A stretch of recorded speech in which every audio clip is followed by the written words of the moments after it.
नमस्कार श्रोते हो. मेडिटेशन थेरपी या चॅनलमध्ये आपलं पुन्हा एकदा स्वागत. मेडिटेशन, ध्यान साधना.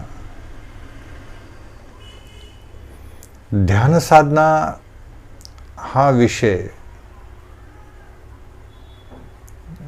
अतिशय सोपा आहे, पण याची सुरुवात ही नेमकी दोन गोष्टीमुळे होत असते. आपल्याला ध्यान साधना करताना, ध्यान धारणा करत असताना, प्राणायाम करत असताना आपल्याला जागेची आवश्यकता असते. आपल्या सभोवताली असणारी जागा, परिसर सर्वसाधारणपणे शांत असावी. आपण ध्यान साधना करत असताना आपल्याला शक्यतो कुणाचाही व्यत्यय येऊ नये, मध्येच आपल्याला कोणी डिस्टर्ब करू नये, अशा जागेचं आणि वेळेचं पण नियोजन करणं गरजेचं आहे. ध्यान साधना म्हणलं की या ठिकाणी सर्वात महत्त्वाचा विषय म्हणजे आसन. ध्यान साधनेमध्ये एक तत्व आहे, आसन आणि श्वसन. आसन आणि श्वसन याशिवाय ध्यान साधना होऊ शकत नाही. प्रथम आपण आसनाचा विषय घेऊ. योग्य ठिकाणी जी जागा आपल्याला हवेशीर आहे, ज्या जागेमध्ये शांतता आहे, ज्या जागेमध्ये आपल्याला सहसा कोणी व्यत्यय आणत नाही, असे योग्य जागेची आपण सुरुवातीला निवड केली तर ध्यान साधनेमध्ये आपल्याला मुलाची प्रगती करता येते. आसन हे सर्वश्रेष्ठ. आसनाशिवाय काहीच नाही.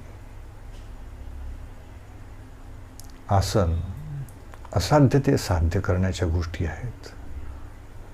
जोपर्यंत आसन सिद्ध होत नाही तोपर्यंत आपल्याला ध्यान साधनामध्ये प्रगती करता येत नाही. आसन हे ठराविक भूमिका निभवत असतं. आसन ध्यान साधनेचा आधार आहे. आसन असेल तरच ध्यानामध्ये, साधनेमध्ये आपल्याला चिंतन करता येतं. आता मी ज्या आसनामध्ये बसलेले, पद्मासन असेल, सुखासन असेल, सिद्धासन असेल, साधी बैठक असेल, काही हरकत नाही. त्यानंतर खाली बैठकीसाठी आपल्याला योग्य आसनाची गरज असते. एकदा आपल्याला आसनाची आणि योग्य जागेची, शांततेची जागेची निवड केली की त्याची साधारण सुरुवात आहे. समजा आपल्याला पद्मासन येत नसेल, वज्रासन येत नसेल, साधी बैठक घालून बसायचे. सुरुवातीला ध्यान साधना करत असताना आपल्याला साधारणपणे जास्तीत जास्त तणावमुक्त कसं होईल, आपण तणावातून बाहेर कसं लवकरात लवकर येऊ, याचा प्रयत्न करणं गरजेचं आहे. त्यासाठी श्वसनाचा अत्यंत बारकाईनं अभ्यास करणं अत्यंत गरज आहे. योगशास्त्राचा सिद्धांत आहे, श्वसन आणि आसन शास्त्रशुद्ध पद्धतीने जर योगाभ्यास केला, ध्यान साधना केली तरच त्यात आमूलाग्र प्रगती दिसून येते, त्याचे लाभही होतात. संपूर्ण विश्वामध्ये ही अशी एकच विद्या अशी आहे, ध्यान साधना किंवा योग विद्या. ही गुरुपरंपरेकडून आलेली आहे. पुस्तकी ज्ञान हे नगण्य आहे. यासाठी या ध्यान साधनेला संपूर्ण प्रात्यक्षिक असणं अत्यंत आवश्यक आहे आणि त्यासाठी सक्षम गुरुची भेट होणं अत्यंत गरज आहे. गुरुच्या मार्गदर्शनाखालीच आपण ध्यान साधनेमध्ये प्रगती करू शकतो, ध्यान साधना शिकून घेऊ शकतो. तर याची सुरुवात आपण आज हळूहळू करणार आहोत. यामध्ये मी आत्ताच तुम्हाला सांगितलं श्वसन. आता हे श्वसन कोणत्या पद्धतीने होणं आवश्यक आहे. अत्यंत साधं श्वसन आहे.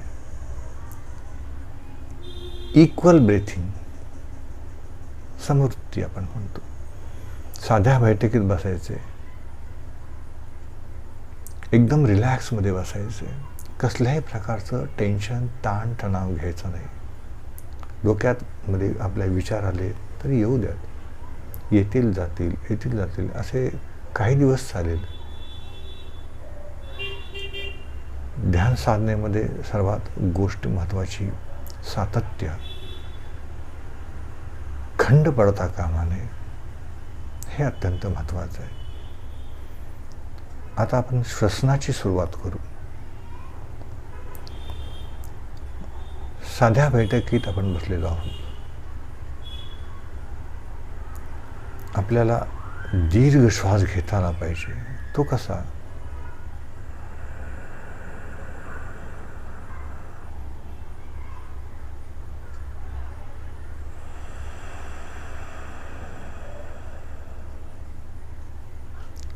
हा एक श्वास पूर्ण झाला.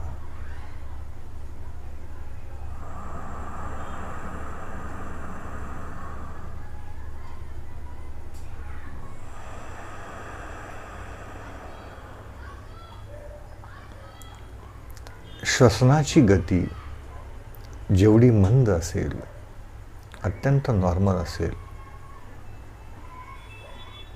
तेवढी आपली ध्यान साधनामध्ये प्रगती अधिक असेल. मी तुम्हाला एक घरगुती उदाहरण सांगतो. आपल्या नित्य दैनंदिन व्यवहारामध्ये पूर्वी दूध तापवत असताना, स्त्रिया घरी स्वयंपाक करत असताना लाकूड, कोळसा वापरत.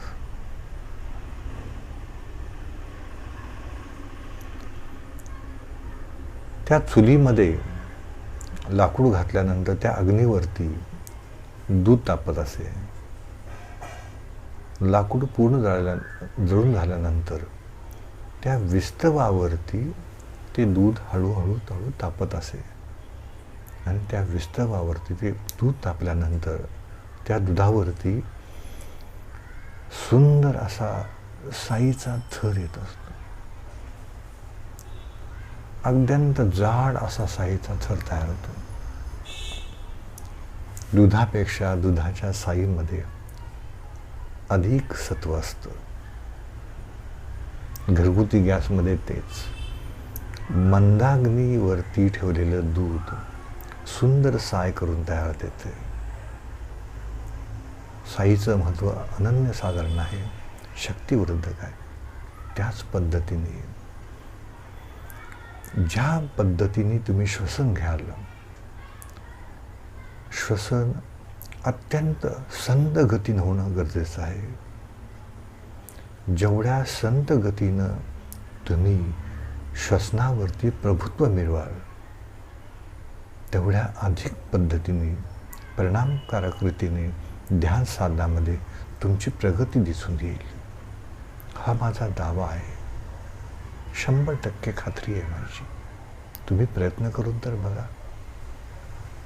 तुम्हाला काही अडचण आली ध्यानासंबंधी, सहज ध्यान, कोणत्याही प्रकारची अडचण आली, केव्हाही मला संपर्क करा.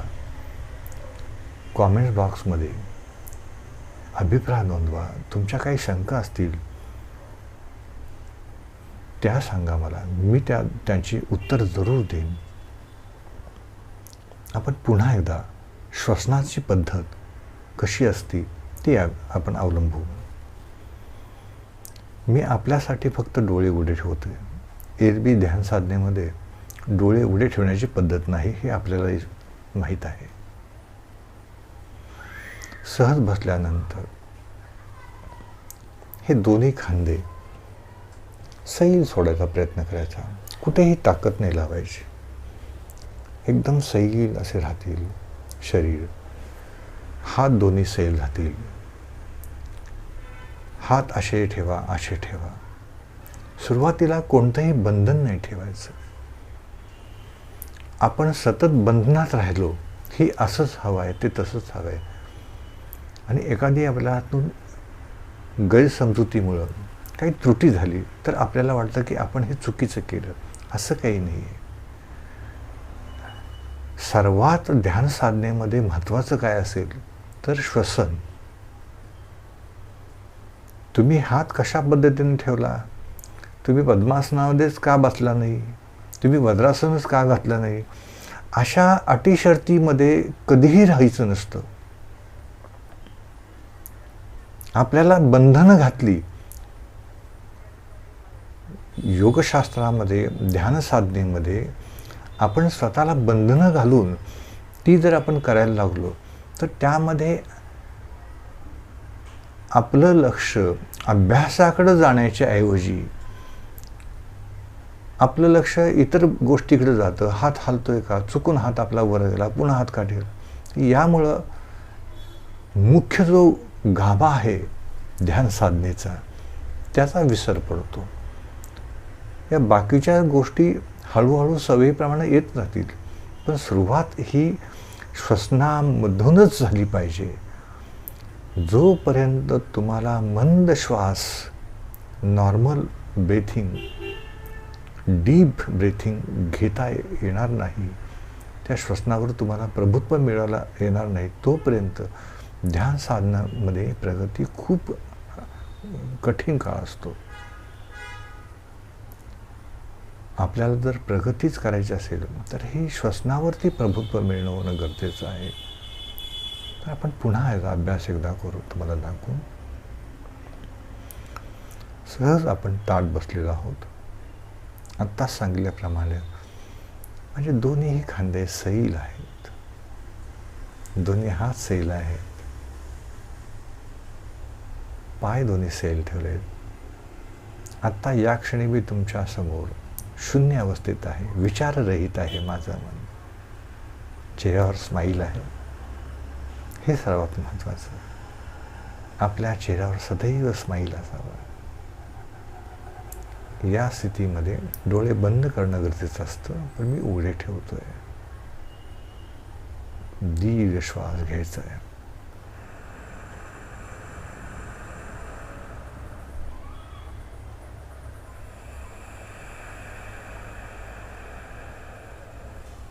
मी पुन्हा श्वास घेतो.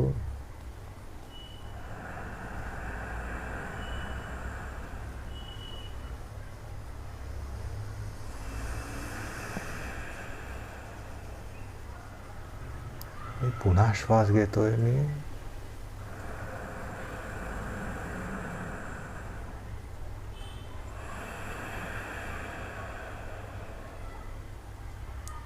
पूर्ण रिलॅक्समध्ये, विश्रांती स्थितीमध्ये मी दीर्घ श्वास घेतला आहे आणि हळूवार सोडलेला आहे. Deep inhale and exhale.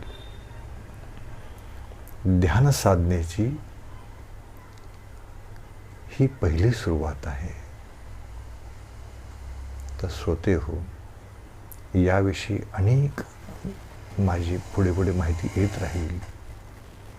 आपण ते बघून त्याविषयी आपलं मत जरूर नोंदवावं, आणि की याविषयी आणखीन काही प्रश्न असतील तर त्याबाबत जरूर विचारणा करावी. जय गुरुदेव.